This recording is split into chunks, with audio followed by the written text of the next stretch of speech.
Yeah. Okay, I'm gonna watch what I say on this podcast. All right, y'all. I'm about to start recording.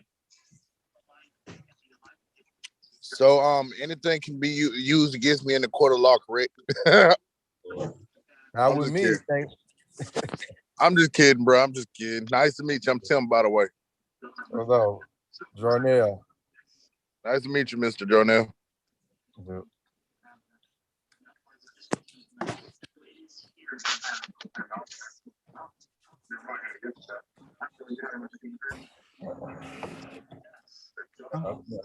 No, I can't get in contact with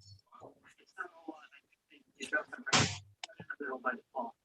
can go stiffer or softer, obviously. One hold down. One hold up goes 15% stiffer, one hold down goes 10% softer.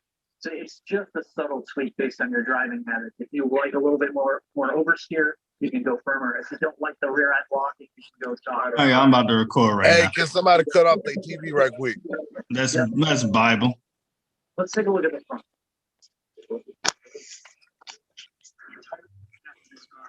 I do gotta clean my house when I go home tomorrow. All right, and we are. All right, greetings, salutations, and welcome to another episode of the Council of Kings podcast station. I am your gracious host this evening, Prestigious G. Well, tonight is our season finale and everything. Going a little on hiatus after this, but you know, there's going to be absolutely more to come after this.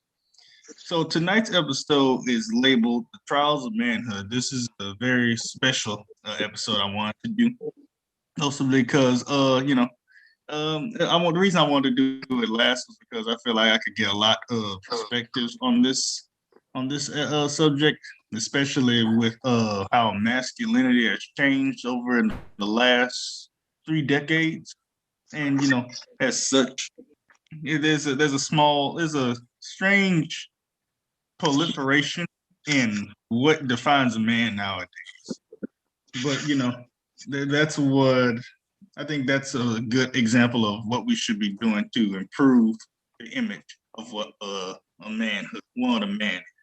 So since Roland was in here first, I'm gonna start the first question with him. What it defines or what makes a man? So many areas you can go in that, and what defines a man. I just figure what makes a man personally is how you do your life with Christ, how you guide your life around making yourself a better person. Because I have a wife and 4 kids, so I try to be the best man possible, the leader in the household, and plus also something that my daughters can have to guide as a man by being nice to my wife. I treat my wife like a queen, and I honor my son. You know, I have 3 daughters and a son, and I treat my son the same way that I expect to be treated. You know, I work hard. I never give up. I don't do negative at no time with anybody. I try to offer the best advice possible.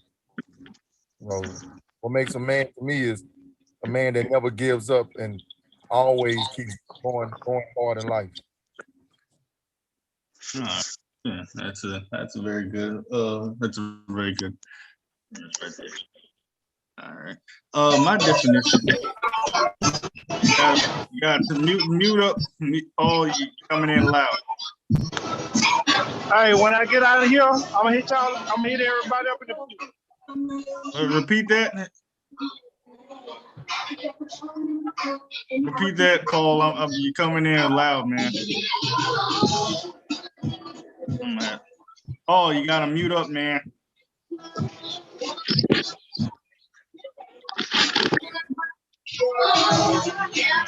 I'm gonna have to mute him. This is not what I want to do again. Yeah. I could have told you. I had never heard of one to try it. So my definition of what a man is a person who stands on their, morals. A man who is a person who is physically, mentally strong. A man who understands compassion, but also is logical in what he needs to do. Person who who knows how to, a person who is strong for himself, but is also stronger for others. These, in my opinion, are the kind of aspects that a lot of people nowadays seem to lack, mostly because, like I said, the molding for what makes a man has changed due to a lot of factors, where everything's a little more fluid and feasible, because, nowadays you can't put people in a box, you can't label them anymore.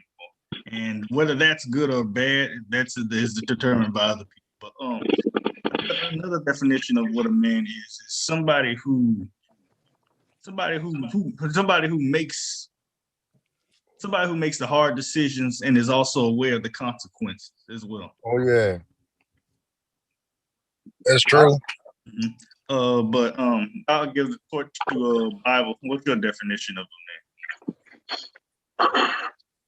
Yeah, so my definition is going to be a man who has morals, principles, standards, goals, wisdom, knowledge. He's respectful and he's respectable. That's all. Yeah. Another thing, just what he said about the respect part. It's hard to call yourself a man if you're not respected. A man is to be looked at, that's for the beginning of time. The man is the head. The man is a leader. The man shows force. The man is fierce. If you're not respected, you can't never call yourself a man because nobody respects you to be one. Mm-hmm. True.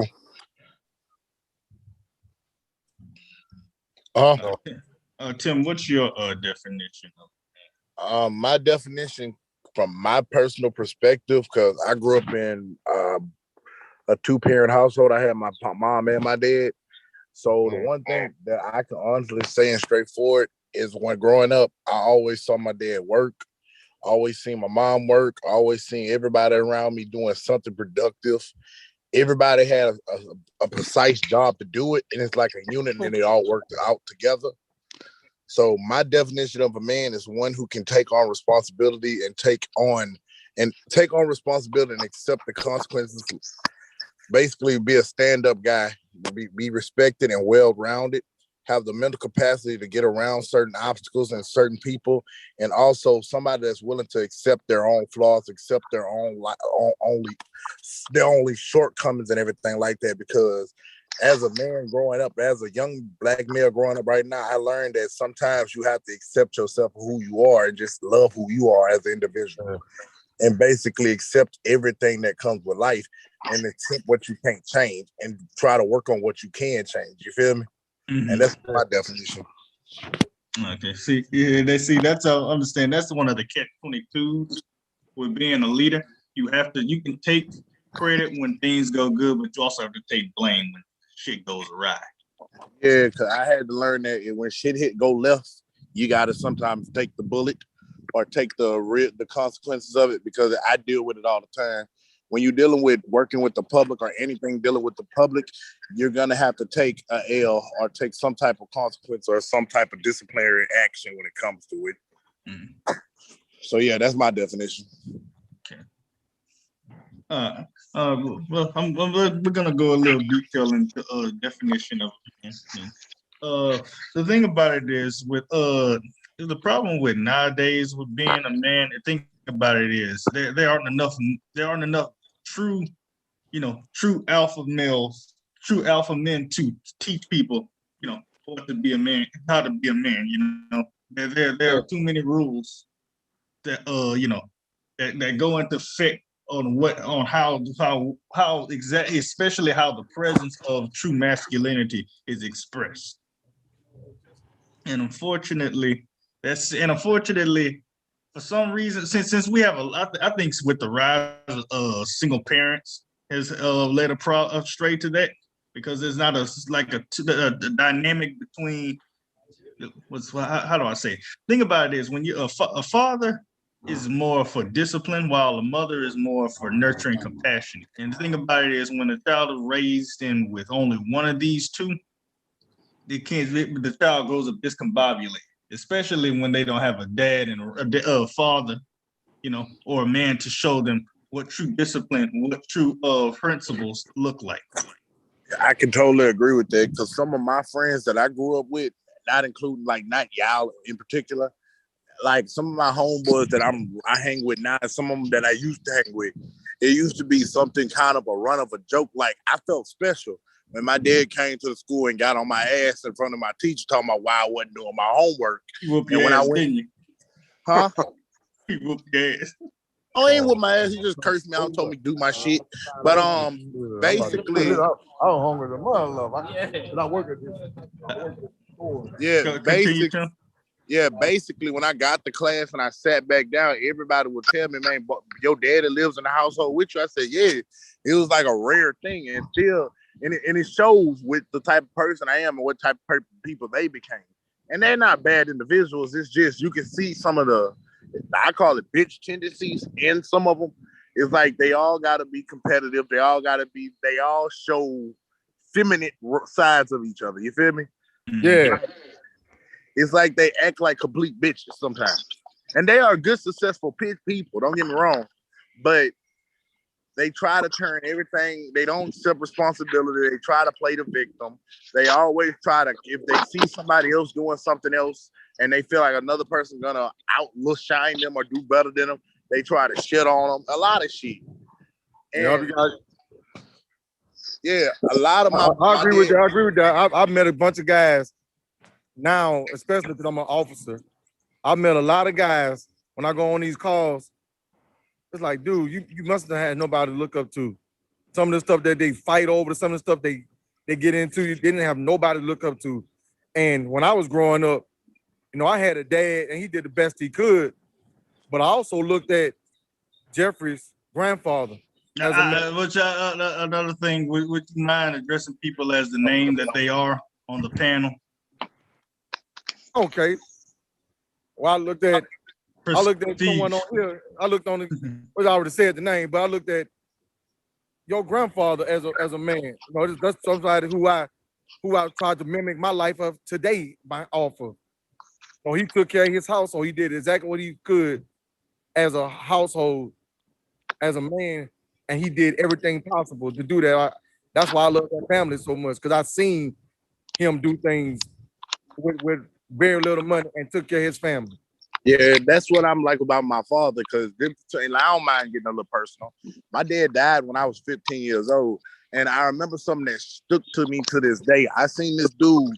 I'm walking into the hospital, right? And I mean, he in ICU. So I'm not really supposed to be there because you in ICU, you really supposed to be like 18 or something before you can really come. You feel me? Unless the parent is dying.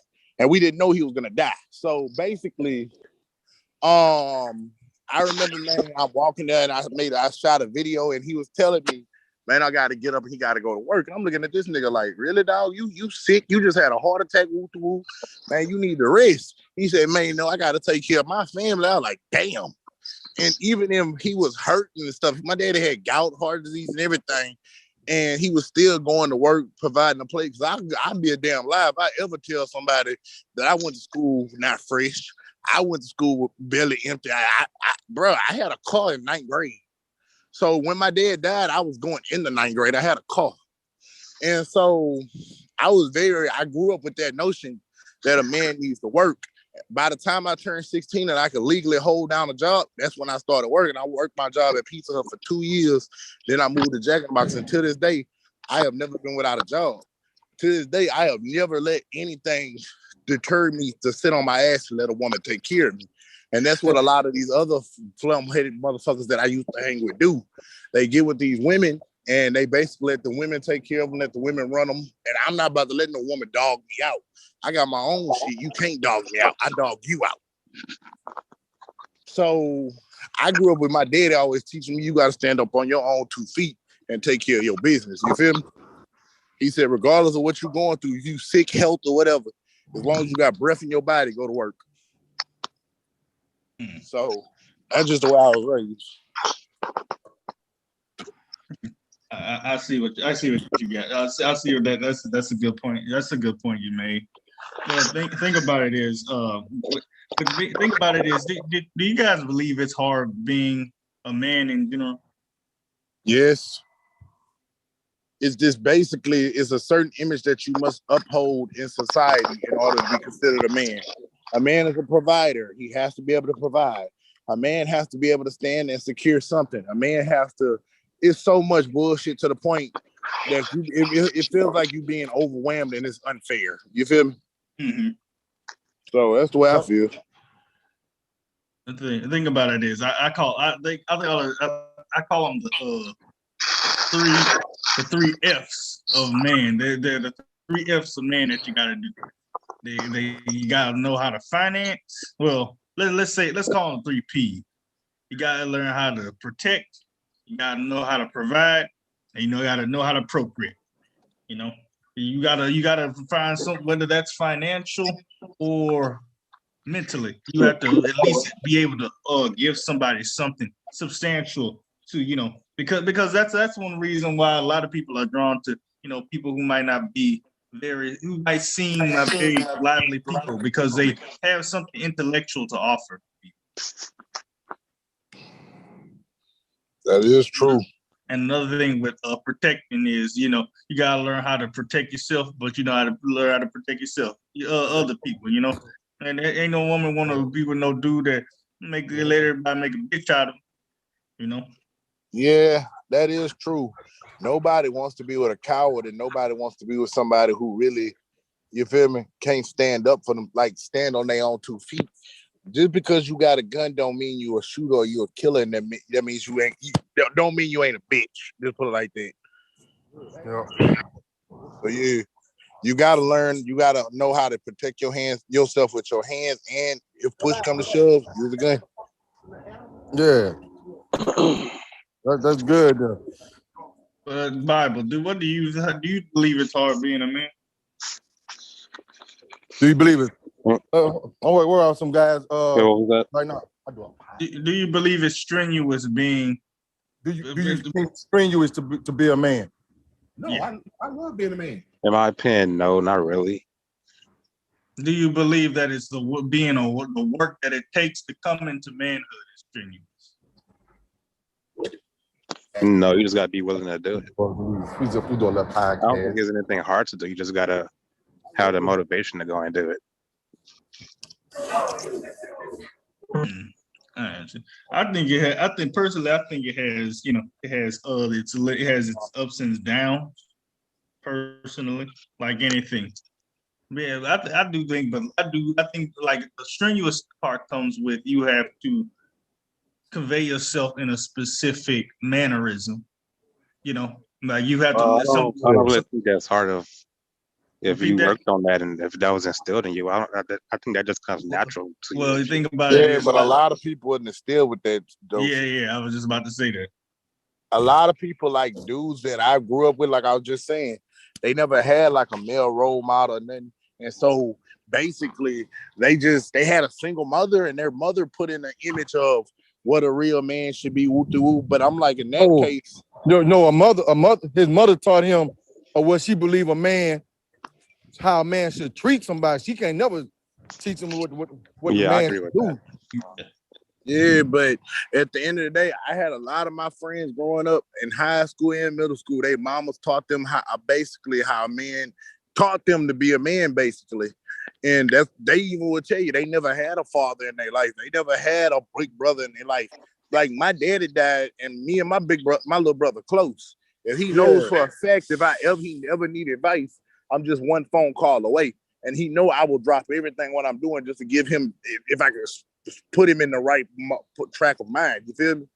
And he matured for his age. But a lot of my partners growing up, they never had a big brother. They never had an uncle. They never had cousins and stuff. And I got male cousins. I got male uncles. I got everything. They don't have that. They have mostly female families, or if they do have male family members, they either in jail or they on some other shit. You feel me? And they don't have time to really talk to their nephews or cousins and shit like that. So I'm just blessed and highly favored that I got that type of resource and I got that type of bug in my ear if I have to ask any questions. You feel me? Yeah. And I idolize one man that I idolize to this day. and he don't really think I do, but I pay attention to him, is my Uncle Dale. My Uncle Dale, I seen him basically. I don't agree with everything he does, like going to college and everything, because I believe there's other options behind college, like getting an education through trades and everything like that. But I seen my Uncle Dale take care of his household and another household. You understand what I'm trying to say? Mm-hmm. Yeah. And I respected that so highly due to the fact that, man, he didn't complain, he didn't bitch. He probably was angry that he had to do it sometimes, but I seen him take it.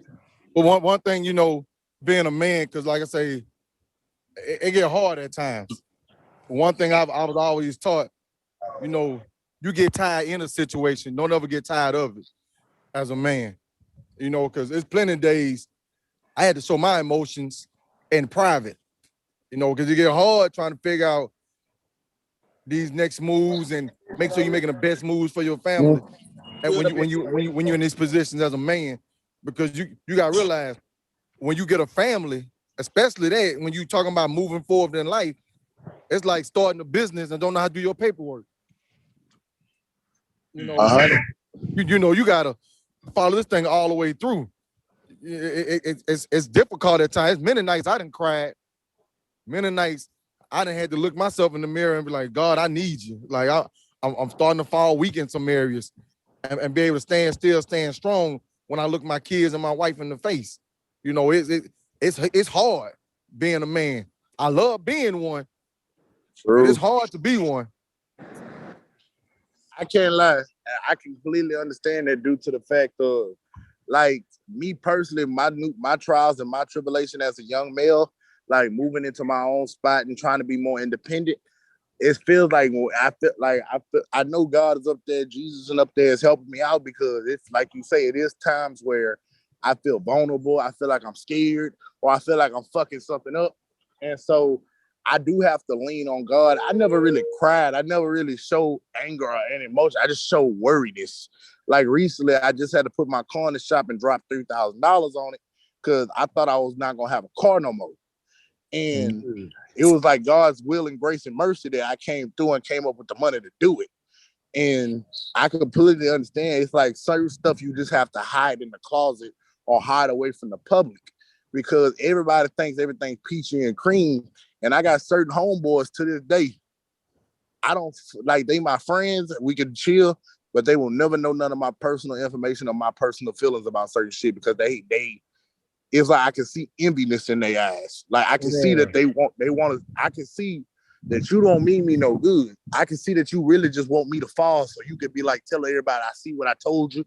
Like going back talking shit.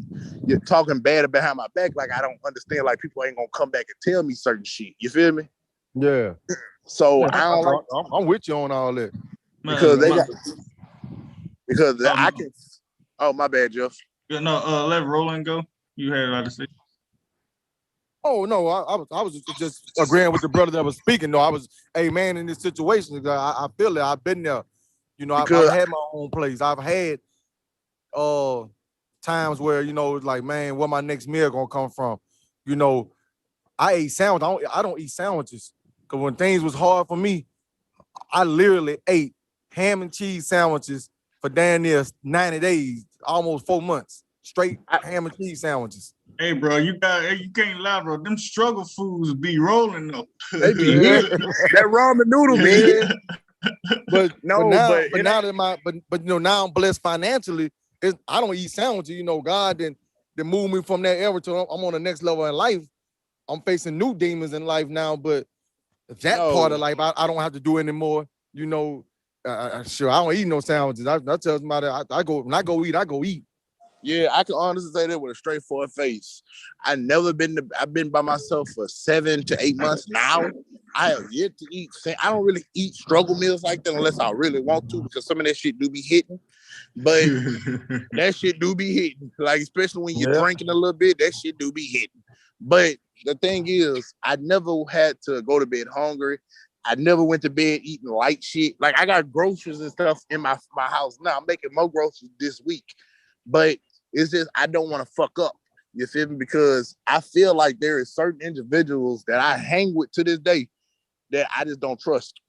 Like, it's to the point that I feel like you don't mean me no good, or Yeah. you like, you feel me? It's like, I feel like you gonna wait till I drop my guard to try to fuck over me, and I ain't gonna let that happen. And if I can interject for that, I think I said another thing I want to say is that as a man, you also need to be around people that innovate you, motivate you. Yep. And try to make you person. I tell, just off what you said, I hang around people who I admire, and those are some of my friends.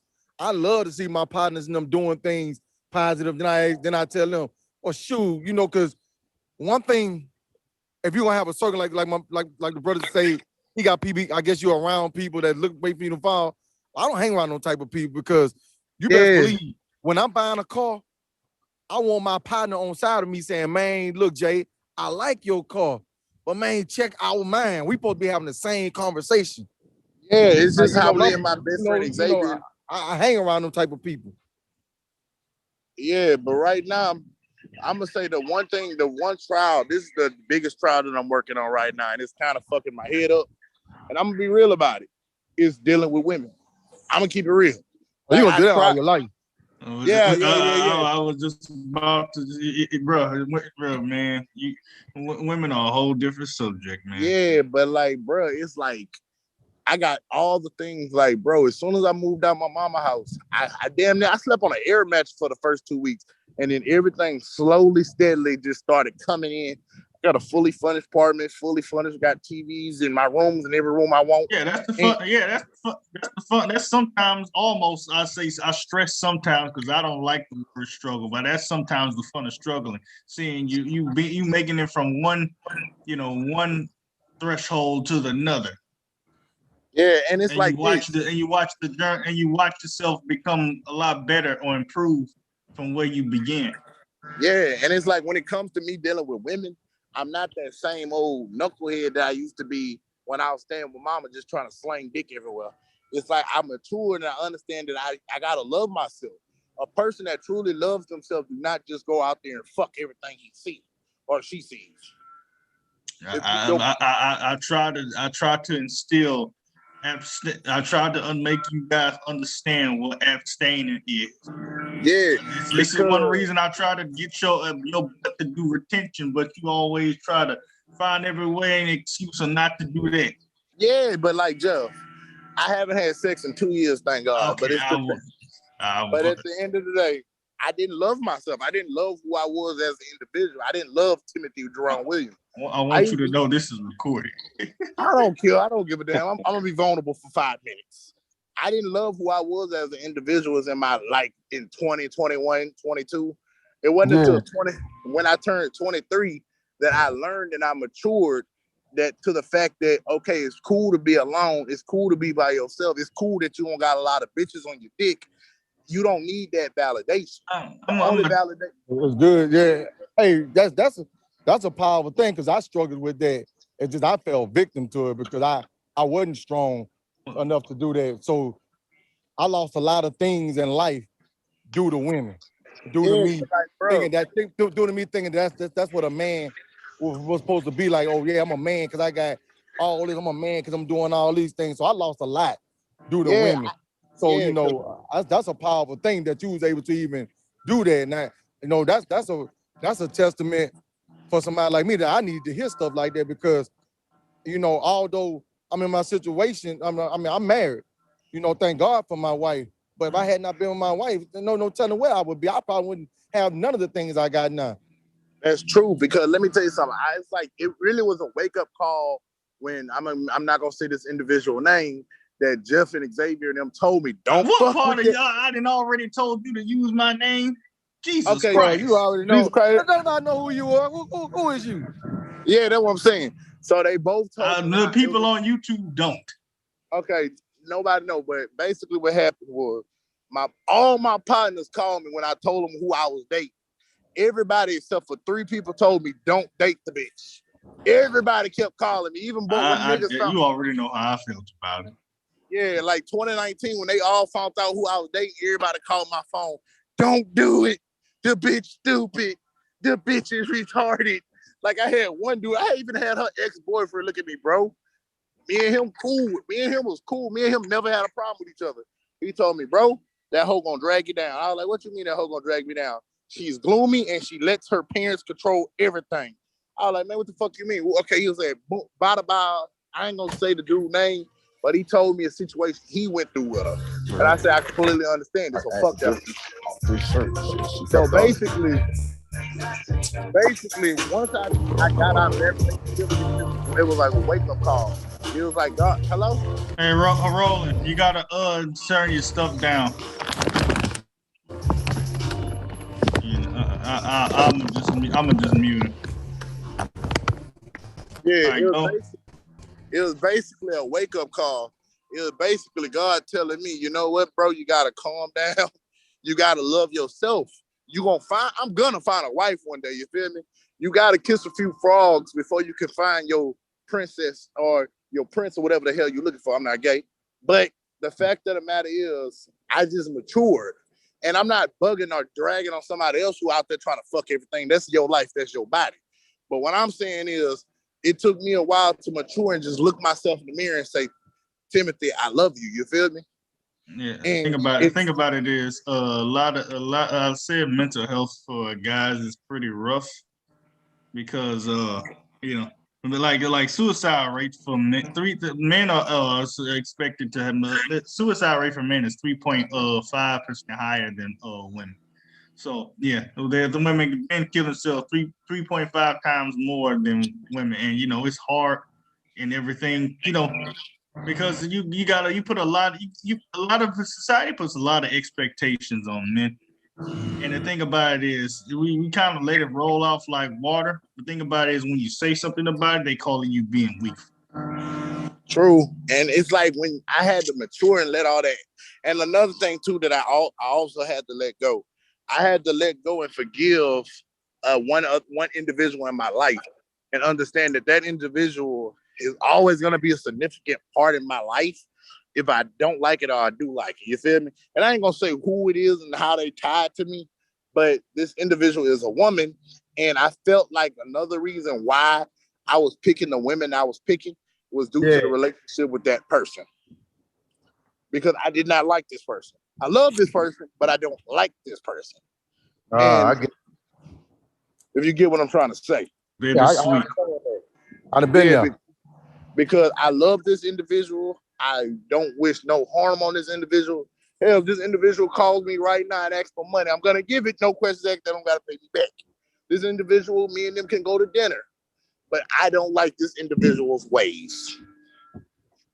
Because this individual didn't give me the time to grow. This individual didn't give me the time to really make my own choices. This individual always tried to butt in. This individual didn't understand. By the time I was 18, I felt that I was a man, and I felt that I needed to leave the nest and go find who I was as an individual. All right, Tim. I'm about to ask my second question. My second question is, what do you believe a man's greatest strength is? To be real, I have to think about that one. Go, to me, a man's you go rolling. Yeah, to me, a man's greatest strength is, I think it's more of a personal thing because everybody got great strengths in different areas. I don't know how to answer. My greatest strength is I know how to just always overcome a situation. I don't adapt to it. I overcome it. I don't fall victim to situations and sit there and dwell and self-pity. You know, I believe any man that does that is weak, but I just think for me personally, the way I overcome situations that I'm putting in, that's my greatest strength. Okay. Not different. I think a man's greatest strength in my person is, in my opinion, is his. Well, it can be more than one. But I think a man's will, a man's heart, and a man's mind are his greatest strength. Yep. All in tandem, they all combine to make they enforce a man's mind. Basically forces him to see reality for what it is. A man's will is his strength to fight against this hardship of reality, and his heart is the part of him that does not let too much of a harsh reality, the harsh reality, ruin his compassion for his fellow human. But Tim, what's your definition? What's a man's greatest strength? What are strengths? Basically, I'm gonna just go from my personal. I'm a go-getter. You feel me? I don't like being broke. I got expensive ass taste, and people might say, "Oh, you don't." That can be your Achilles heel. So watch it. No. That ain't my Achilles heels because let me tell you something. If I can't buy it more than 3 times, I'm not gonna buy it. But the thing is, I always been this type of person. Boy, me, it was on point. It was on point. Yeah. Gotta let him know. That was good.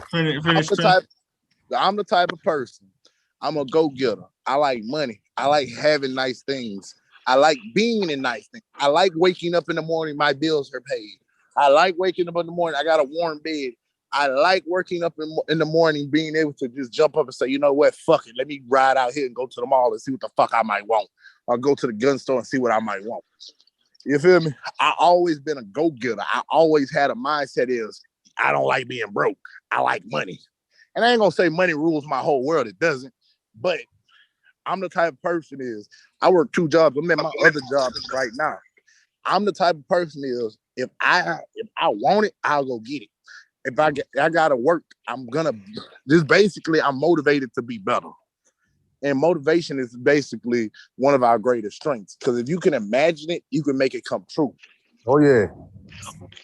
So what's the point of selling them for $60,000 a year when you can make $100,000 a year? And from that $100,000, you keep going up. You feel me? You can't go if you've been at the bottom. You know how that shit felt. You know how that shit feel not being able to go out to eat. You know how that shit feels not being able to go buy them tennis shoes or something you want. You tell it, brother. I've been there. Teach. I'm listening to you. Keep going. That shit hurt my fucking heart. Like, brother, when I was working at Burger King, McDonald's and stuff, and I'm gonna keep it real. The reason why I said this, I was about to just say this. The reason why I was so fucked up is because I was too busy chasing some ass when I could have been chasing my bag. Because at the end of the day, bro, I could have had my own place. I could have did my own thing. I could have been living the bachelor lifestyle by 21. But I chose to think that I was in love, but I was truly infatuated. You feel me? That WAP gets you caught up. Yeah, the WAP was good. I wasn't wearing condoms because she said you ain't got to. We trusted each other like you this. Disgusting ass Negro. Don't, man, bro. Well, that girl bust a nut there, make your whole fucking brain blow up. She'd be like, "How I felt." Oh God. Hey, what you need after this? I need $20. Okay, I got it. Oh, what you saying now? You a trick. I was getting tricked. To be real. Pussy, hey, bro, I was fucking one time, almost went blind in my right eye. Yeah, she had to drive me to the doctor. I'm like, God damn, that pussy had power. You need something after this? But yeah, I felt that I was too busy focusing on making other people happy and not my own people happy. And it hurt me when I was not able to basically go out and ball. Nice. It hurt me when I couldn't go out there and buy them tennis shoes I want. And I'm not saying be materialistic. I'm not saying it. But what I'm saying is you got to want better for yourself and got to understand that basically. Hey, you kept the other one? I'm going to bring. Like, bro, it's just having that motivation, that dreams and them goals is what makes you grind harder. You feel me? It makes you want to go to work. It makes you want to do them hours. Like, bro, what really keeps me up at my other night job is really being able to say, okay, I want these damn J's. I'm gonna get them J's. You feel me? Or I want this damn truck. You feel me? Let me to Bible. What's your definition? What do you believe a man's strengths are? Hold on. I would say we have to be his wisdom and his knowledge. And I say that because I believe if you know who God is, and you know what his laws and commandments are, and if you could apply that to your own life, then that would be your greatest strength. That is true. Basically, you can lead if you and God. Basically, if God by your side, you can't lose. And you got to stand on your faith as a man too. You gotta understand that basically, just because you're in tough times, you're not always gonna be in tough times. My grandmother always told me something I thought was stupid as fuck, but she said, "Baby, I can be in hell for a short period of time, as long as God told me I got an ounce of a chance to get out. And what that meant was she was saying, we all go through trials and tribulations, but it's only temporary. You don't have to, it's up to you if you want to get out of that type of hell or that situation. So, yeah. Paul, are you there? Paul. Can you hear me? Yeah, I can hear you. I was on to ask you, so you came in. I was about to ask you, what's your what do you believe what is the definition of what makes a true man? A true man. Mm-hmm. A true man is a person that stands for what he believes in. A person that takes care of family. A person that will build his family up and motivate him. And it doesn't necessarily have to be his family. It could be an individual that he's taking up under his wing, somebody he's mentoring. It could be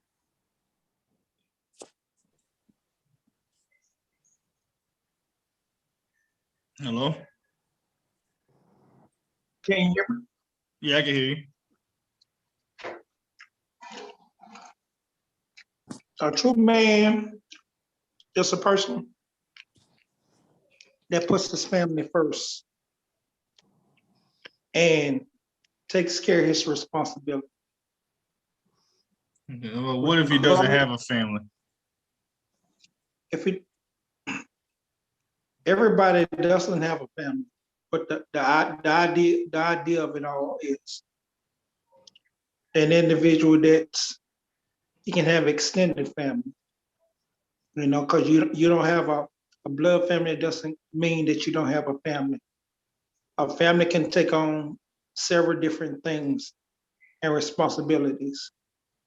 Like I say, even if he didn't have a family, he can mentor a person. It doesn't necessarily have to be a male. It could be a female that he's mentoring. But he's the type of individual that's going to instill the best qualities of a person and let them know right from wrong, regardless of how they feel. That's my idea of a real man. Okay. Well, I was going to talk about the next question was what is a man's strength? But what you saying about mentor, I think that's also a good point. I think most men in society need a mentor, somebody who will tell them exactly what needs to be done in their life to ensure that they meet their specific goals and their aspirations. Especially around the age I am, I think a mentor would definitely be proactive. I'm gonna say this. The one thing, like as growing up being a man and just learning and just, I'm gonna keep it real. The one thing as a man that I feel every man should go have, like essential, is a hobby. You feel me? Something that they could do. Like I know I'm jumping off subject, but I know this is something we normally do. But Jeff, I mean, but what? I'm sorry, my dude, but I'm just saying this might be a little bit off subject because I'm trying to lighten up the move a little bit. You call me by my real name one more time, you're getting kicked off. I don't even know how to pronounce this goddamn name. Oh my! You can't really pronounce that word, really? Yeah, I really can't. Oh my! Bob, when you see this shit, Yeah. Oh, bro, that's Baby Nate. No, rolling. I have to unmute. I ain't see that in a while. Bro, I've been looking for a Baby Nate shirt for a hot minute. I've been going to private stock. Bro, I'm gonna spend that little $150. Oh, you mean StockX? No, they got a place in Baton Rouge called Private Stock. I am going there. I just haven't had time to get the money together to do it because of my damn car. I was supposed to go down there and buy that Baby Nate hoodie that I wanted. And I gotta make sure. I ain't see that brand in a long time. It's been a while since I've seen that. I remember that was a big thing. It's still a big thing. But hey, Roland. Roller. Yeah, man, what you got? Hey, what store you at to get that Baby Nate shirt? Oh, Image Appeal. Shit. Where you at? We're on Florida Boulevard, Image Appeal. Hey, how much they want for that shirt right there? That place. The one that's I ain't know. I forgot the phone facing down on there. That's a sweater. Yeah, how much they want for that sweater?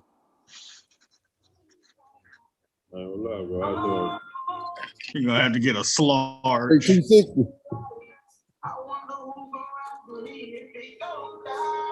The Baby Nate 260. He got I think t-shirts too, huh? He got t-shirts up there too.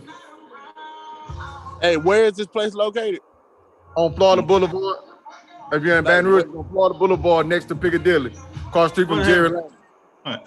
Another question. What do you guys believe of what can be a man's weakness?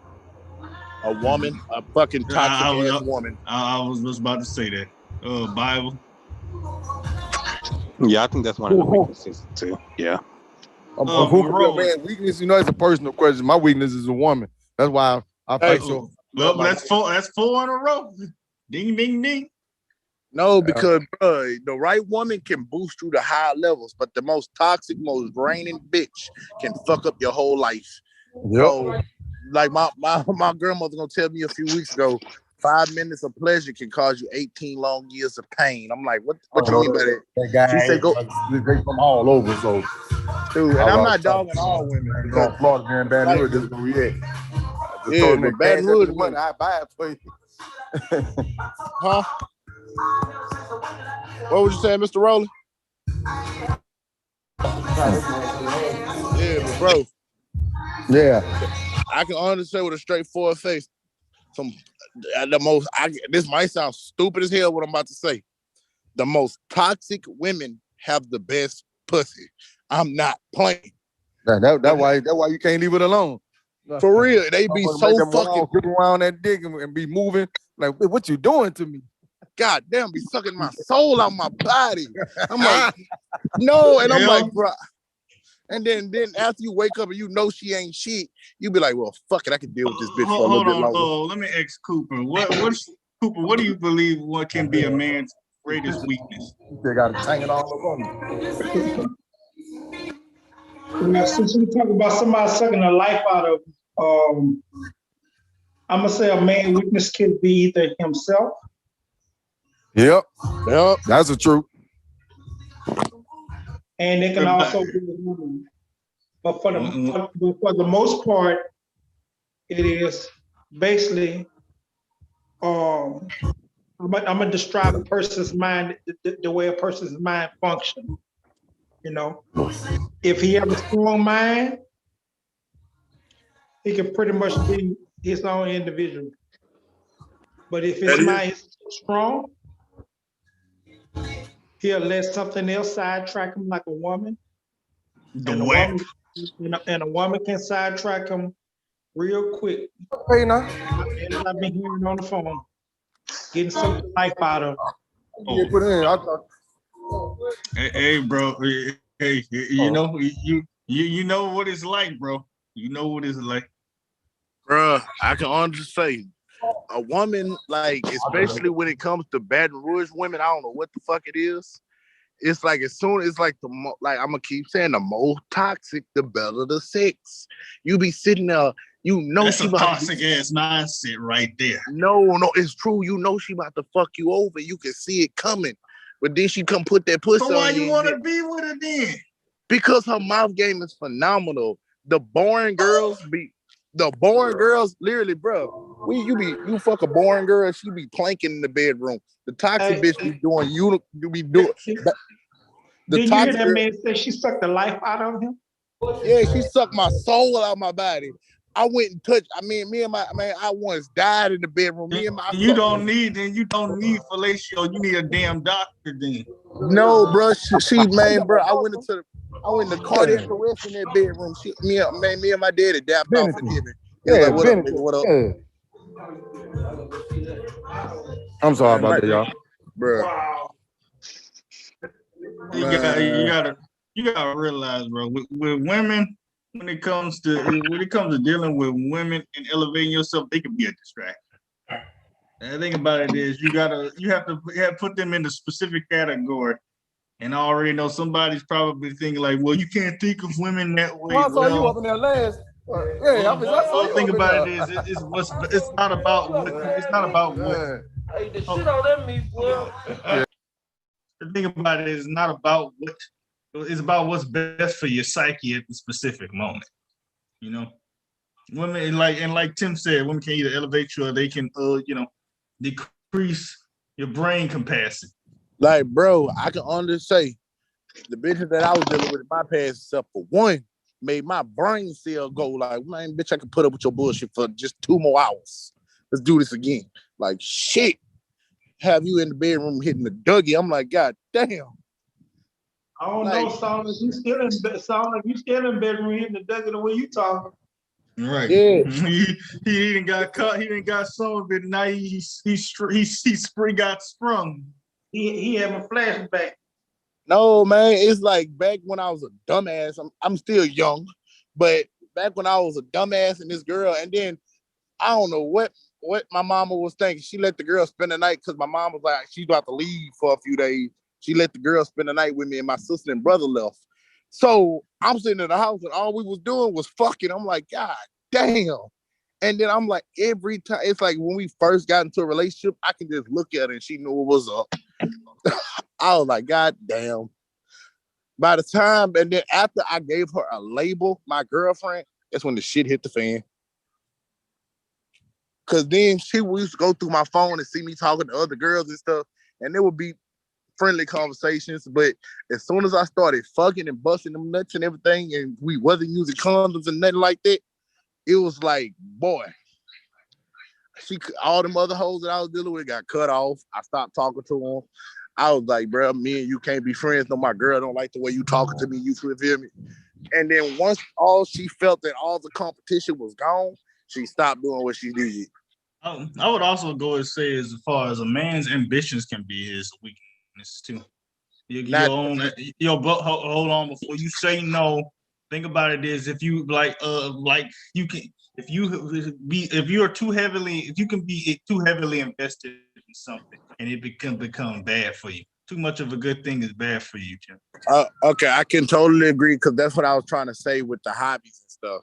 Like my hobbies, like I rather like I was telling a few of my friends, a drug habit is way better, was more cheaper than what I'm doing now. Because a drug habit is way better than what I'm trying to do with my hobby. You feel me? Mm-hmm. And the drug habit will probably destroy you.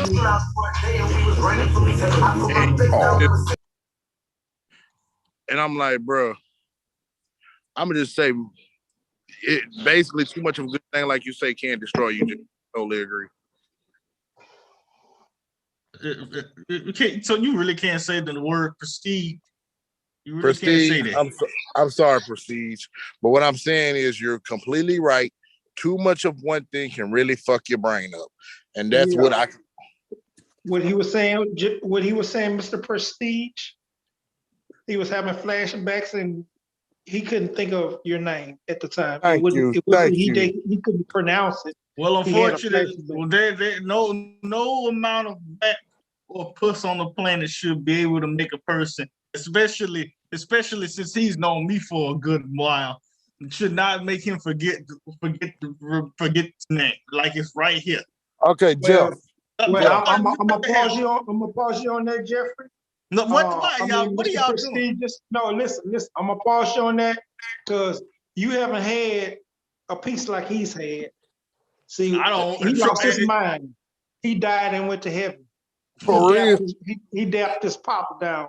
So I don't want to die and go to heaven. That sounds like that's not a good experience.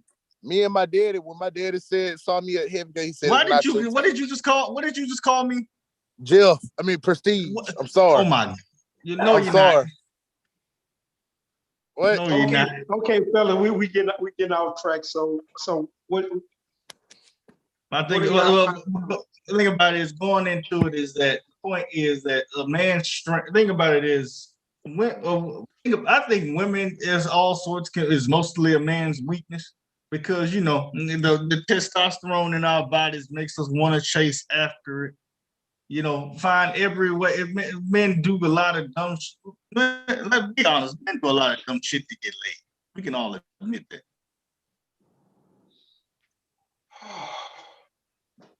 What's the huffing for? I'm just listening. And the thing about it is with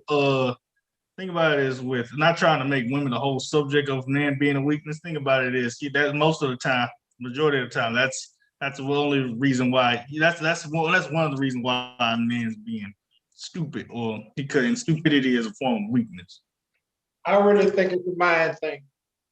Repeat that. I really think it's a mind thing. Like I was saying in the first beginning, it's all how a person perceives things. Anybody can be easily distracted, due to particular circumstances at that time. But the biggest thing of it all is being a man and accepting your faults and learning from your mistakes.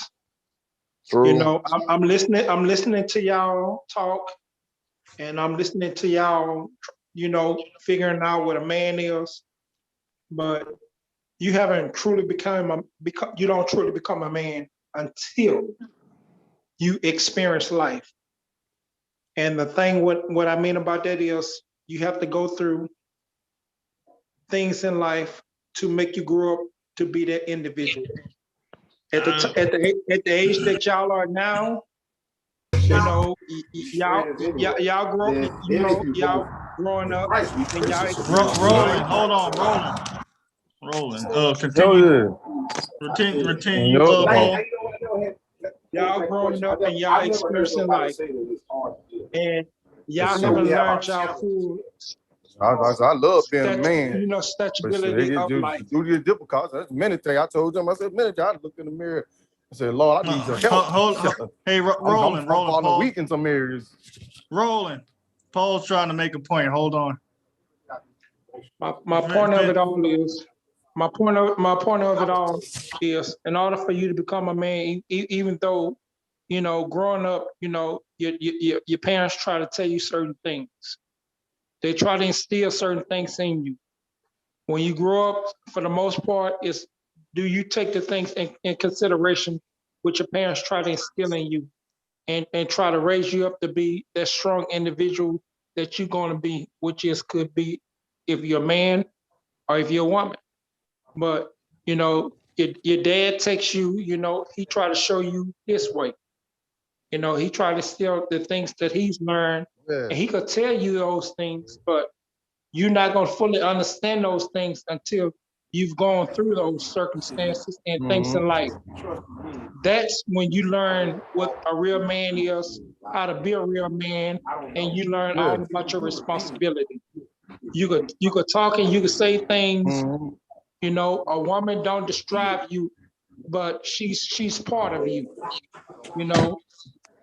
Your mother is your parents are your first teacher. So when you talk about a strong man, you have to basically go about the way you interpret how to be a man, because your dad tells your dad, if you were fortunate enough to have a father or a mentor in your life, they would talk to you in emoji. But when you get to a certain point and you feel that your pants is bigger than theirs, then you let that woman get it. You let that female figure get in your life, and she give you some, and you the biggest, baddest thing walking around. Can't nobody tell you anything. And the first thing you tell your parents is, you don't know what I'm going through. So, well, my whole thing about I say that to say this here: live, you learn, you experience, and then once you get that experience, then you know what it truly means to become a real man. A real man doesn't consist of all the women that you've been with, or how good a woman is in bed. The description of a real man is after you've learned and been through your obstacles in life and your challenges in life to help you mold you and to grow you into that man. Then you'll start learning, instead of somebody just telling you, you actually start knowing what it means to be a real man. You'll learn what responsibility is. You'll learn what family is. You'll learn what when you give somebody your word, if you don't have your word, there's nothing. Your word totes a whole lot. But at the most part, regardless of the fact, I don't feel that a person is really a true man until they really put God in their life. Well, my whole thing about it is with that Paul. Thing about it is everything worth experiencing? Because I don't think personally, I don't think anybody here want to go out and try crack. Well, no. See, crack is not a need. That's something that somebody want to do. That's something somebody want to do. You've never heard, since you've known me, you've never heard me talk about drugs. You never heard me talk about using drugs. You never heard me talking about, wanting to use drugs. You never even saw that. You never saw me put an alcohol in my mouth. You never saw me put a cigarette in my mouth. You didn't know that life with me. But this is what I say about things that you grew up. Just because you grew up seeing things, that doesn't describe the person that you could grow up and become. Yeah, that's the truth. There's 100. Well, my next question is, and I kind of want since Paul and Roland are the older people on this, I want them to answer this question first. Why do you believe the definition of masculinity has changed in the last 3 decades? I know why. I want Paul and Roland to answer this question. Why? What you say? What was the question? And why do you feel the masculinity of a man has changed in the last few years? Yes. Because society is not upholding men to be men anymore. So therefore, you got a lot of people falling victim to what the world is saying that they can be now. And that's just my. I mean that's to me, and that's it in a nutshell. Nobody's been held accountable for nothing anymore. So therefore, you have the weakest man, instead of trying to make him a better man, you'll hold him in his self-pity and tell him that he's right to be that way, and when that's wrong. Well, the thing about it is the deconstruction of gender roles has also influenced that. Yep. I hate to be the person. I think a form of toxic feminism has been employed with that role. And that's another thing. What you just said, you got these other things where you done took a man and put him in a dress, and then said that's acceptable. Which I mean, you got a right to view things how you want to, but you damn sure ain't finna force it and say that's right. Nobody saying it's wrong neither, but damn it, I know it ain't right. No, that's a lost cause. Number one, they got too many women in this world for it to be like that. Two, whoever came up with that idea about what's right, they was just a sick individual. And that's what society has. And as a black man, when you allow society to do that to you, you let them dehumanize you, degrade you to the lowest of low. And they just keep you there, and they even try to pull you up. That was the degrading thing, and they try to glorify it now. No, it's okay for you to put this dress on, so they can laugh at you and then treat you worse than what you are as a black man. And I ain't trying to bring racism into this thing, but as a black man, I'm not standing for it.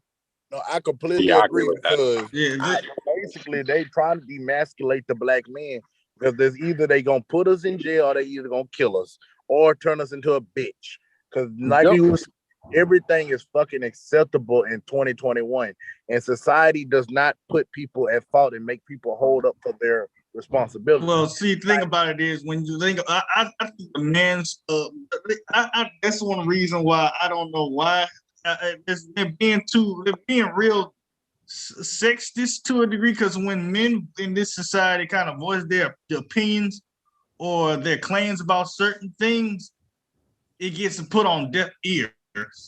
Because they because they believe that the quote unquote the patriarchy has still too much power, to tell people what to do. And think about it, and by that I mean, how do I convey this? The society has made the definition of men and inebriated. All right, that's basically how it is.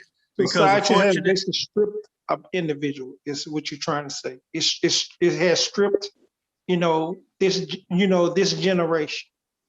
That's why they call it a lost generation, because they script you of, your values, your morals, history, and your values, your morals, everything. Like, and bro, that's basically, what they've actually been doing, and it's a purpose to it all. It's a purpose because they want to be able to tell you what you can do and what you can't do, and who you are and who you're not. And people have, the real man has been silent for too long. Well, the thing about it is they call it toxic masculinity now. Well, it's not toxic masculinity. It's people that, instead of them doing things that is right, they go about watching TV, and a lot of people are learning from TV, and what's supposed to be society is putting out, which is wrong. When I was coming up, we didn't, you had things, but you never had to worry about what your kids was watching, and what your kids, put in their spirit from watching on TV. TV went off at a certain time.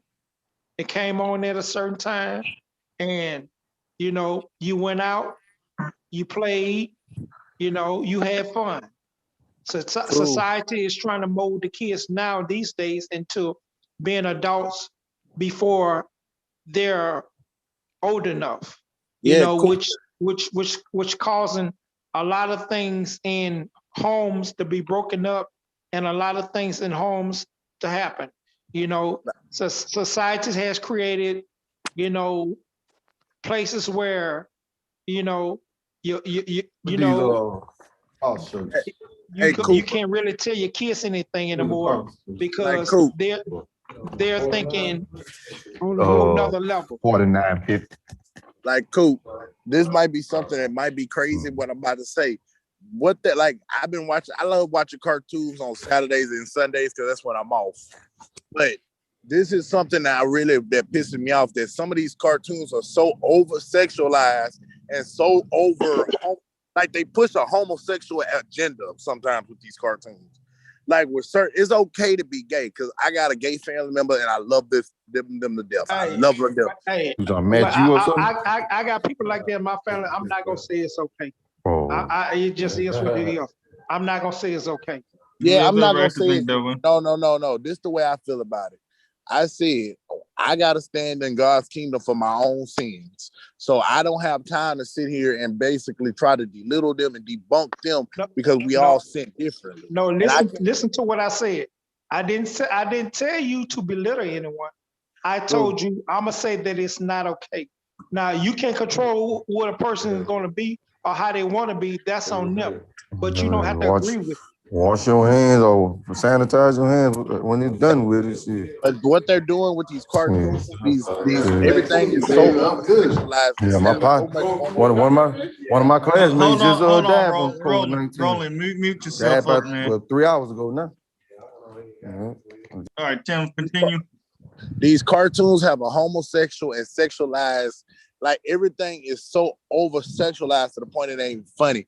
When you got cartoons that's making sexual jokes, having homosexual characters, and not giving the parents a chance to explain to the child what it was. And I'm happy that I had a dad that was ahead of the game and ahead of the curve to basically sit down and explain to me certain stuff at an early age, and explain to me that, okay, this is right, this is wrong. You don't do this, you don't do that, you don't fuck up and be stupid like that. You feel me? Because I was raised in a household that said that homosexuality wasn't right. Because I grew up with saying it ain't good, but it ain't my right to judge, and I don't have really an opinion on it. But we in society, and if you try to check this stuff and you try to basically tell people that this shit is wrong, you are considered a sexist, homosexual. I mean, you have a homosexual, you hate homosexuals, you hate women for being not free to able to show their bodies. You hate the fact that you basically are toxic masculinity wrapped in one whole. So if you try to tell somebody it's wrong for a child to see two men fucking or two men going into a bathroom talking about I don't want to see that, period.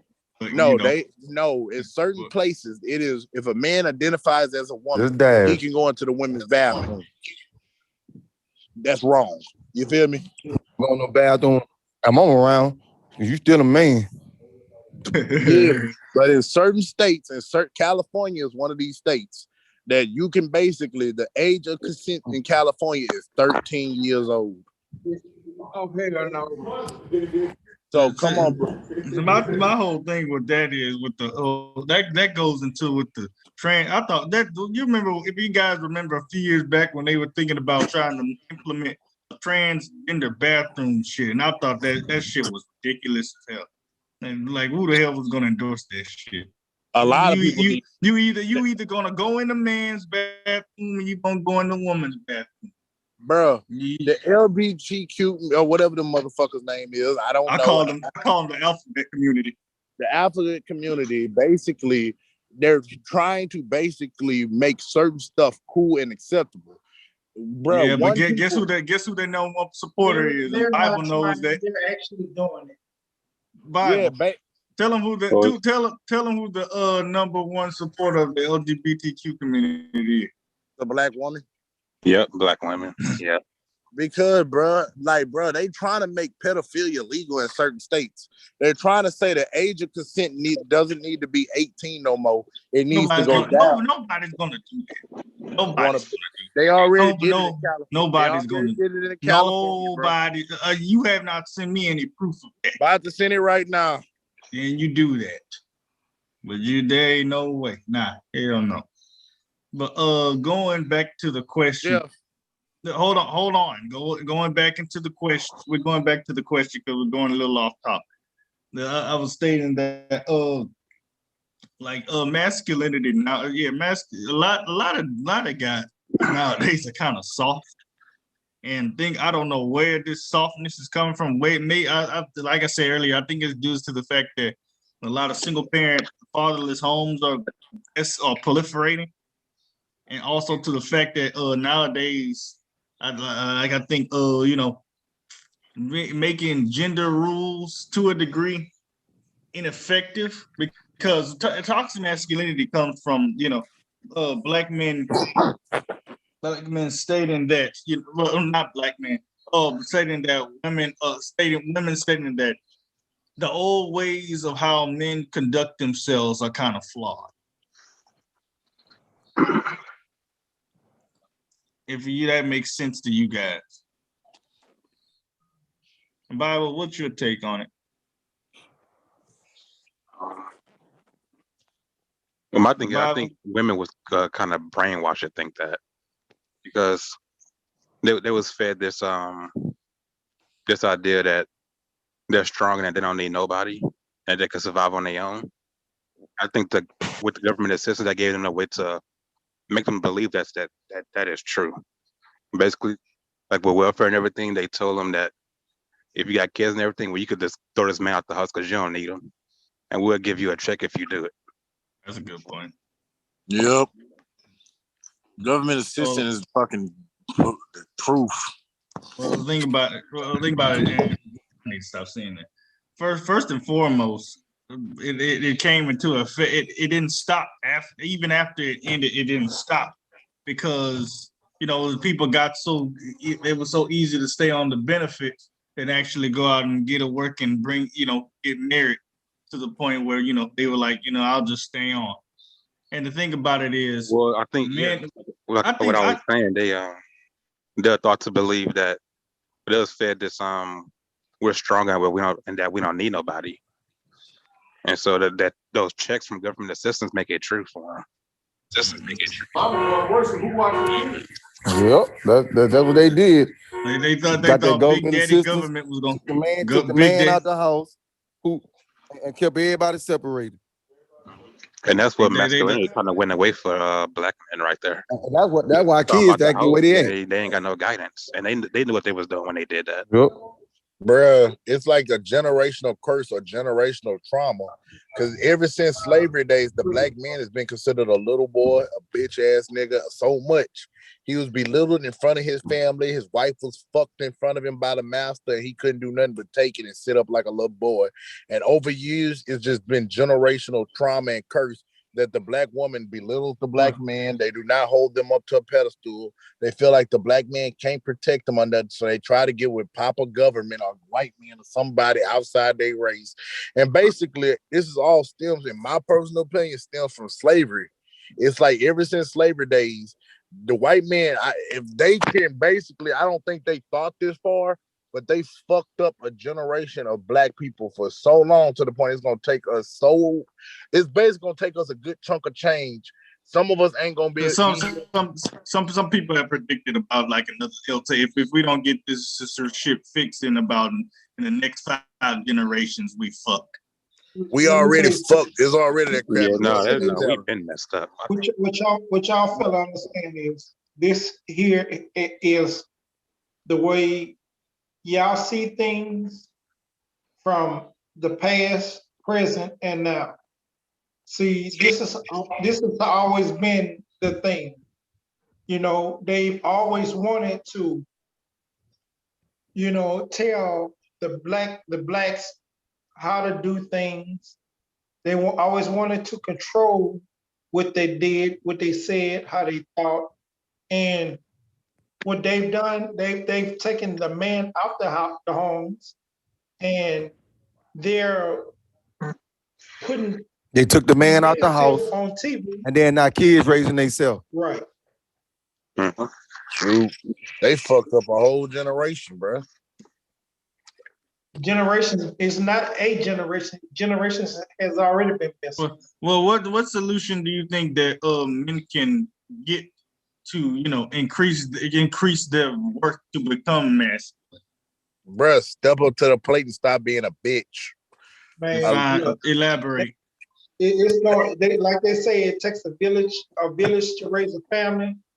It's going to take a village of strong men to motivate, mentor, you know, the young and upcoming brothers, tell them right from wrong, and show them the correct way. Paul, are you saying that the way to fix the way to increase masculinity for men is for them to take care of blended families? No, that's not what I said. I said the way for us to do anything about it is the strong black men, the men with the voices that stand behind, you know, their word, you know, that understand what real black men are, you know, that not gonna let a person take their voice. It's gonna take those men, which are us, the ones that we have now, to mold this generation. And but it's not gonna be the men by themselves. See, y'all as of this generation, y'all gonna have to want it too. Y'all gonna have to want it just as much as we would want to help y'all and show y'all the right way, instead of being hard-headed and say, well, you know, you don't know nothing or you can't tell me anything. Instead of taking that stance, the stance should be, well, can you show me? Can you teach me? Can you help me? Well, the thing about it is, when we think, I'll say that when we try to tell some of you old heads, think about it. Look, yeah, like this kind of, what'd you say? Repeat that, Bible? I was laughing at when you said old heads. Oh, well, think about how it is. Well, this is kind of like when we talk about the subject of women. When we tell you old heads about how trash these women are, y'all say, well, they've been like this always. They ain't nothing that it's a whole different breed, man. No. I totally agree with you, Jeff. Because once you try to go into let me tell y'all that young cat something. Oh Lord. See, y'all can't tell us anything because guess what? The thing that y'all trying to tell us, we already know. We done lived our lives. We could tell y'all why y'all trying to tell. I'm not saying that we can't learn from y'all, but what I will tell you is this here. Hello? We've been there. If experience We is know. everything. So we pay, the only difference from then and now is generations. No. Y'all coming up now, we can't talk to you. Even y'all right when y'all wrong, and we can't tell you anything. It's not the idea that we don't know.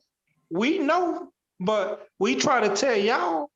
But just like we try to tell y'all, I could go to the term as far as the women.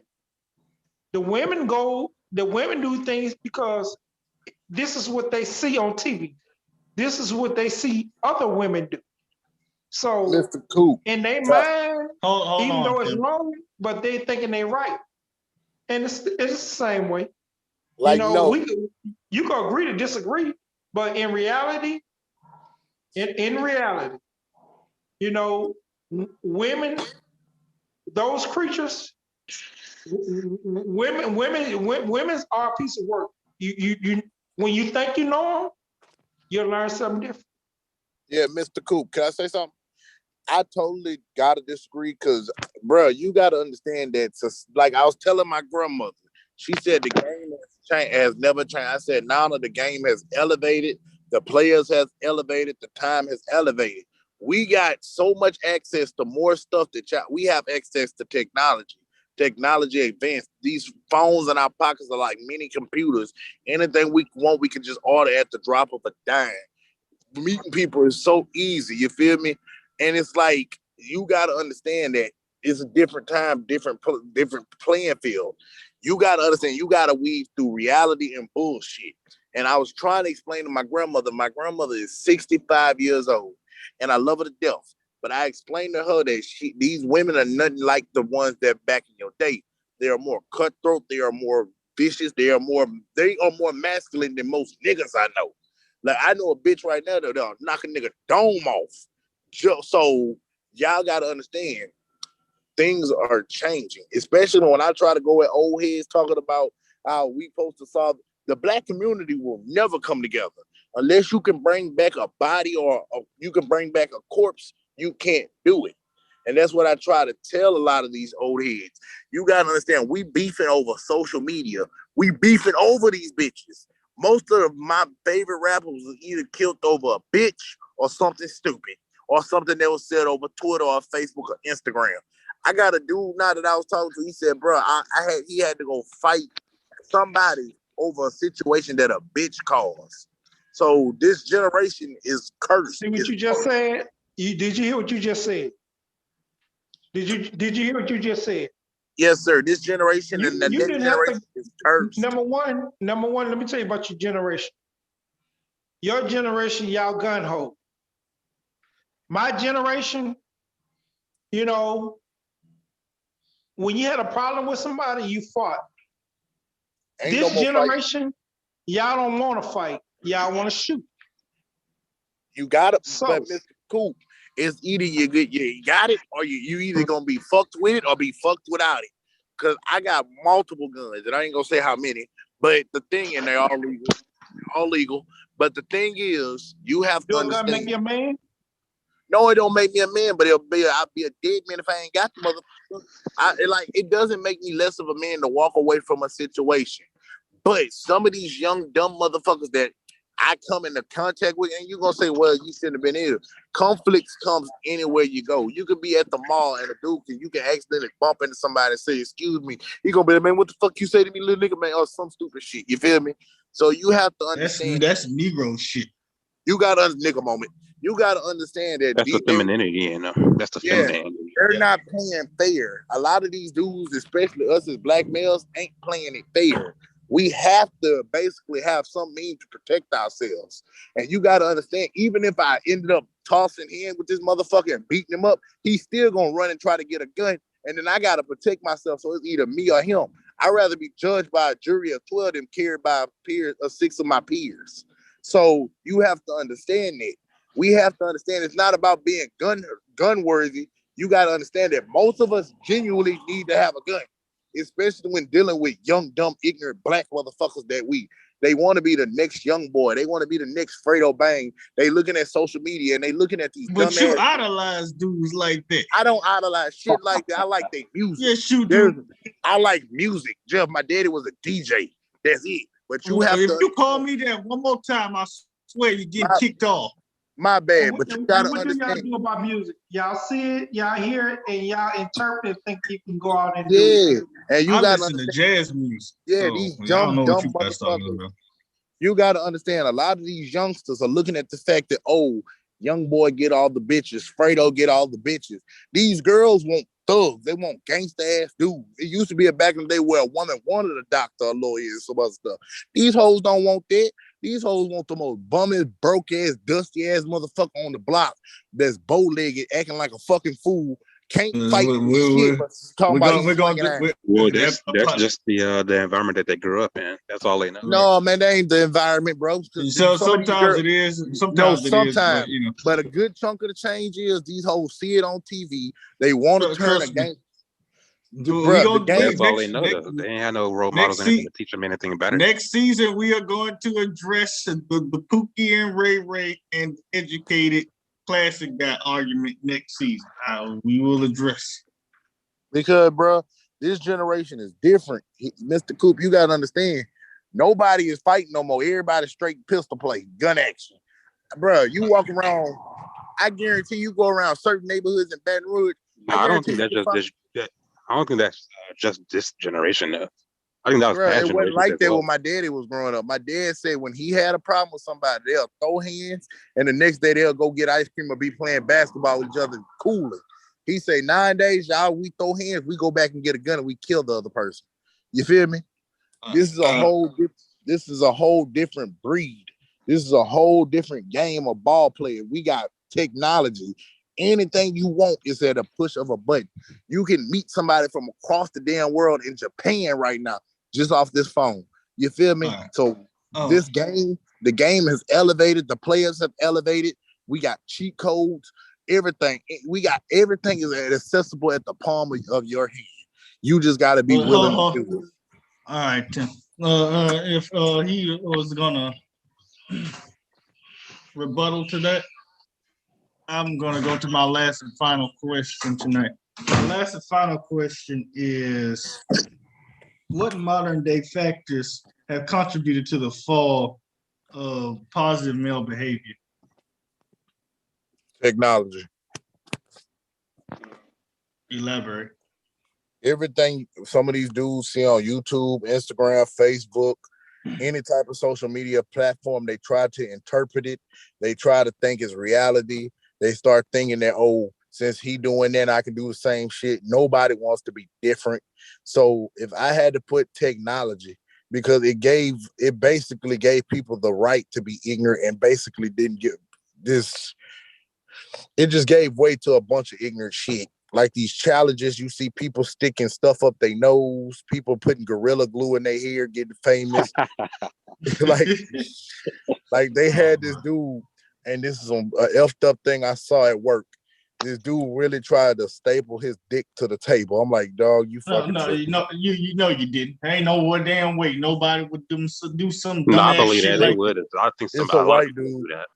A white dude, he really tried to staple his dick. Gucci Berry, damn near this dude named Gucci Berry every Sunday drops some inanimate object on his nutsack and watch it bust. What do you look up, Tim? I don't know, but anybody that will sit up there and watch a motherfucker try to staple their dick to the table, they just as sick as that individual. No, because I actually was interested. I was like, man, what the fuck he doing? Gucci Berry really dropped a fucking bowling ball from 2 stories and dropped it on his nuts and broke his nuts. And I was like, fuck Now that. I'm actually, is this person black or white? He white. Okay, that's my point. Yeah. So what else y'all want to say? Bible, what do you believe has caused to the fall of positive male behavior? Government assistance because it promotes laziness, and religion because it teaches that nothing matters. You can do as you please. Elaborate on that. On the government assistance or the religion? Both. I say government assistance because I mean, if you're okay with living in poverty and everything, you don't need a job. All you need is a government check and some Section 8 and food stamps, and you could just basically just live like that. And I say religion because, well, religion doesn't teach us anything that the Bible was meant to teach us. I mean, if you really read the Bible for yourself, I mean, you'll learn a lot. You'll be able to see that the churches they teach against that. Basically, they'll teach us that nothing matters, and we could do whatever we want as long as we believe that God exists. Then nothing matters.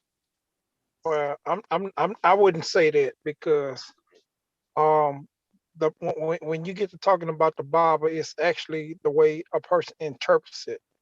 Hmm, Now, yeah. now at the same time, I've never heard or read anything that said anything about you can do what you want with no consequence. Well, That's Well, it doesn't say that, but that's what the church. That's what they teach in church. where if you go to church and it teaches you that, that's the wrong place to be. Now, I'm not gonna get into the Bible right now, get real deep into it. But if you go to a church and they're teaching things of that nature, you know, that's not nowhere where you want to be. You know, I when mean, you they go won't to tell you that church, directly, but what they're teaching leads to that. It makes people believe that. I'm Um, gonna leave that alone because that's my opinion of what has led to the fall of positive male masculinity, positive male role models, basically has been the deterrent of it's a lot. It's a factors of a lot of stuff. It's economics. It's societal things. People trying to the dismantle of gender roles. The increase in like this thing that Bible says. It's a lot of stuff because I think we're slowly moving on to a generation where men and women in general don't necessarily need each other, except for propagation. And unfortunately, since if we feel this that there's no real reason to make any sort of real bond, it creates a function that hey, we're just with each other just for one only particular reason. So I got my own stuff, you got your own stuff, so we got a good understanding with each other. let me ask you this. When you get sick and you can't do anything for yourself, do how should I put this? Do that still classify the same way? Do you think? Repeat what, can you say that in another way? Well, if an individual thinks that all they need is a male for one thing or a female for one thing, if y'all think, well, if a person thinks like that, when you're at home and you're sick and you have nobody to do for you, does that still take the place of the way that you think? What do you mean by you think? I'm a little confused. What I mean about that, if an individual thinks that, well, I only need a woman for sex, or I only need a guy for sex, but in reality, when you live, you learn, at the same time you get old. And when you get old, you have the tendency, your body deteriorates and you start losing functions. Now, from my understanding, God created man and woman. He created the woman to be the helpmate. He created the man to be the head of the household. But at the same time, they're a team. They are one. So, one shouldn't be, one don't survive without the other one. It's a team effort. So my thing is this here. Um, due to, regardless of the way a person thinks or a person feel, if they think that the only thing a woman is there for is sex, or a man is there for one thing, they haven't understood or realized what life really truly is, or what it's about. Life's supposed to be about family. True. Good point. Good point. Oh. When you get older, if you want to take it a step further, if you have sex, you make kids. You make kids. Not all the time. Not all the time. Regardless of the fact, if you don't have kids, the next individual, they might already have a child. So you saying that if they think like that, that's all they need each other for when that seed started growing, somebody has to take care of that seed, because that seed didn't ask to come here. And that seed gonna need somebody. That seed gonna need something to mold it and help it grow and nurture it and give it the understanding and knowledge of what life is about. That's another thing. I think that's what this is about. We talking about strong black men. We're talking about men in general. Well, men in general. So, when a person start putting a twist on things, you got to think. You can't think one way. You got to think it all the way through, because just like a woman say, well, she don't need a man, or a man say he don't need a woman. In reality, they only lie to themselves, because in reality, you need a woman for other things than just sex, and you need a man for other things than just sex. You understand what I'm saying now? I see. I see what you're thinking. But my thing about it is, I agree. Yeah, I agree. What other? Well, hypothetically, what other reasons besides sex you would need women for? Companionship. You need a friend. That's what guys are for. No, bro, it kind of hits differently. Because, okay, let me ask you this: you want to sleep with a guy all day? Fuck no. Well, come on, to a guy. You got companionship doesn't just mean sex. Jesus. No, but no, Jeff, I'm not talking about just sex. It's more than just sex. I'm talking about somebody that that you wake up on side. It's a friendship. Yeah, someone who you can it's go a home bond. It's but a bond. Jeff, it kind of, let me just say this. You know what? You getting muted now because you said what you said. I told him not to. I told him not to say it. I told him not to say it. I told him not to say it. You gonna learn today. Hey, but bro, let me just say this. No, I'll put you on mute. You on timeout. I told you. No, can I say what I gotta say? No. Can I say what I gotta say? You said what? No, you said enough when you said my name. I told you not to. You can lucky. I say what I gotta say? No, you go to Paul. Paul, go. Okay, back to what I'm about to say. You got exactly. No, if you unmute yourself again, I'm gonna remove you. I told you. What up? No, I want to hear. I want to hear what he got to say. I really you do. I need him to stop learning to see like saying my freaking name. You gotta be respectful and say what you're supposed to say and stop forgetting. I'm sorry. That's one of the things that we talk about. The things that we instill in y'all young bucks. Practice becomes perfect. Now I don't So even if you want to. keep doing the same thing over and over again, you're not gonna learn. And this is what we try to tell you. Somebody has to tell you when you're doing right. Somebody has to tell you when you do wrong. And when you do Yes, sir. wrong, it has repercussions. No, because Yes, now sir. I don't even want to freaking post this video on here. Okay. Back to what I was saying though. He The didn't even host. apologize. I'm sorry, but can you please pronounce your name for me right quick so I can say it? Prestige, prestigious, prestige, Okay, which means prestige. respectful. Okay, prestige.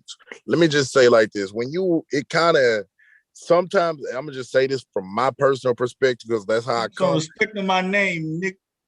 Okay, prestige. Basically, when you with that right girl, you comfortable, you relaxing, you just vibing, it kind of hit differently when you hanging with your homeboy and your partners. Because it's like y'all on a wave, y'all on the same wave, the same vibe. And it ain't necessarily like a sexual vibe, but it's like a mental vibe.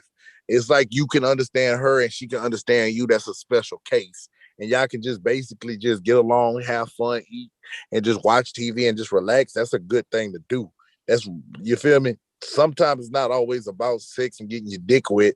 Sometimes it's just genuinely you just want to get to know somebody, hang with somebody, and just have a different perspective or different viewpoint from the opposite sex. Because women go through the same thing men go through, and we all go through. We trying to find ourselves. We trying to basically better ourselves, and you'll be surprised. You feel me? It just hits differently. Elaborate, Bible. I was saying about the point when he say men and women go through the same thing. That wasn't No, always like true. when it comes to relationships and stuff. It's true now because the roles have kind of changed. But back in the day, no, they didn't go through the same things. Yeah, but we all have emotions. See, I mean, Bible. We all have an emotion, and it makes basically women are emotional and men are emotional. And it's just getting a different perspective from the opposite sex can really show you a different view of life. Because the same way we say bitches ain't shit, the same way they say niggas ain't shit. The same way that all men only want to date a woman or with big ass, big titties and stuff, they feel, or the way we feel, it's just different perspective, but the same common ground. You feel me? And it's Well, I just, think there are different reasons why a man or a woman would say that. I mean, a yeah, woman but would probably say that about a man because he probably can't pay the bills or something. I don't think a man would say that about a woman if she couldn't pay bills. yes, he would. Yes, he would. They have certain dudes That would that will go. depend, in my opinion. Yeah, they got some dudes are just the same as women. We will belittle women. We will destroy women. I'm gonna keep it real. I'm not gonna be like I was always the victim in certain incidents. I also played the manipulator. I played the ass wipe, the dick hole. You feel me? It's just basically prestige get you a bitch. But that's what I was saying. And also, now you can remember my name. I was disrespectful to women at one point. Like this girl told me something, and the first thing I went off. So you got to understand, women go through the same emotional turmoil in relationships. Sometimes it's the same as men. You feel me? We make bad choices and choose women and choose people. They make bad choices. We make bad choices. It's just getting a different perspective. That's what I was trying to say, Mr. Coop. All right, then. I'm gonna that's what I was telling y'all about life and growing up and learning. In order for you to learn something, you have to make a mistake and you have to go through things. Men are the only. I don't think all the time you have to make mistakes. Personally, Yeah, you kind of do, because what's the point of having? How do you learn if you don't make a mistake? Well, I'll say mistakes is the best way to learn. My question is, how do you learn if you don't make mistakes? Making mistakes can be detrimental to your health. They can be but making one minor mistake can snowball and turn into something major. Yeah, but I know what you're trying to say. If a person don't make a mistake, they're not an individual, because from what I've learned in life, it doesn't matter who you are. You gonna make a mistake, and I don't care how much knowledge you have. I don't care how much you think that you know. You at the end of the day, you're human, and you gonna make a mistake. And Well, that's how you I see where learn. Jeff was coming from though. I mean, I think he You learn from a mistake. I hope you well, didn't just say I my get where he was name, coming from though. Bible. I think he was saying that. Like, for example, if you're having unprotected sex and then you already know that there's a chance that you can make a child. Yeah. And I don't think you have to I don't think that's a mistake that you have to make to know that that would be a bad thing. I agree with that. Right, exactly. But I'm gonna have to. But I'm about to cut the feed right now, as we're about to go over our first 2 hour stream. But do you guys have any final words to address for how to ensure the prosper for any man listening to this, trying to get through manhood? Basically, Have respect for each other.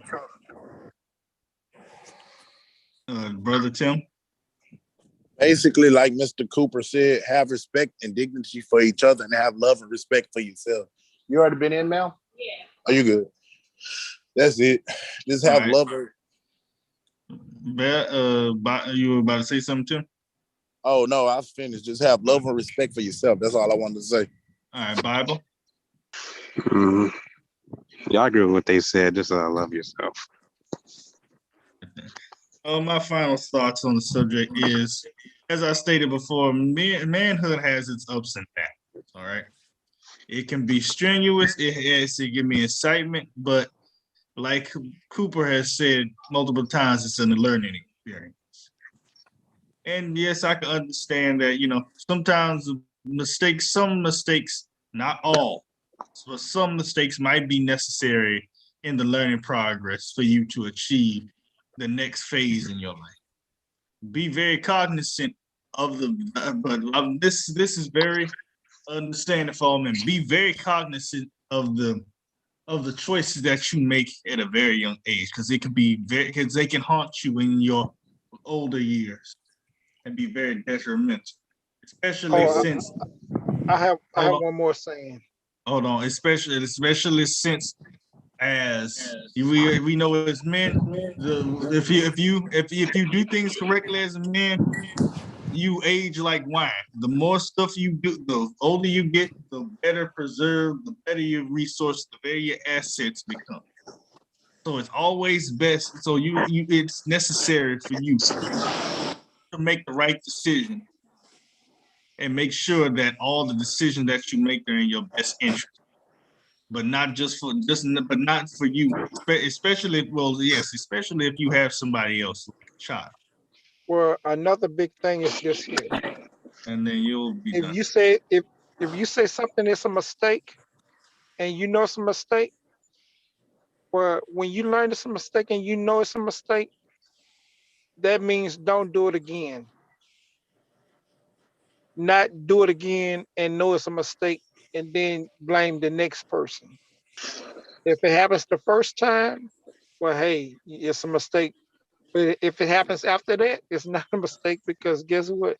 If you got burnt the first time and you went back to get burnt the second time, it's no longer a mistake. It's punishment. Yeah, or if you already know the consequences of what would happen if you do it and you still do it anyway, I don't think you can call that a mistake. Right. So wait, repeat. So what you're saying is, if you know the outcome already, it's not a mistake. Yeah. Basically. No, if you made a mistake and you're supposed to learn from that mistake, and you had a bad outcome with it the first time, and you be like, it was so good I died and went to heaven, and you go back for that same mistake again, it's no longer a mistake. It's Hey, on you. Mr. Cooper, I couldn't. Don't blame me for that. It was just. No, I did. I would just use you for an or example. like all. if you or hypothetically, if I want to say you decide you decide to have 6 kids and think the 7th one gonna get you a marriage ring. Yeah, that sounds like single mother there. Or you just picking the same type of guy over and over after he got burnt the first time. Yeah, Right. so it's not gonna make any sense to come talk to your boss about the same mistake that you did, and then you go marry that person. So, you know, we're not gonna want to hear it. We're gonna tell you good luck. All right. Well, I all right, understand. gentlemen. All right, gentlemen. Well, go. Y'all be safe. Y'all be strong. Be mindful of each other and help your brother if you can. All right, gentlemen. Thank you for your presence this evening. We stay tuned. I'm gonna go on hiatus, but I'll be right back with season 2. Remember, truth, wisdom, and knowledge. You all have a great evening. All right. Peace.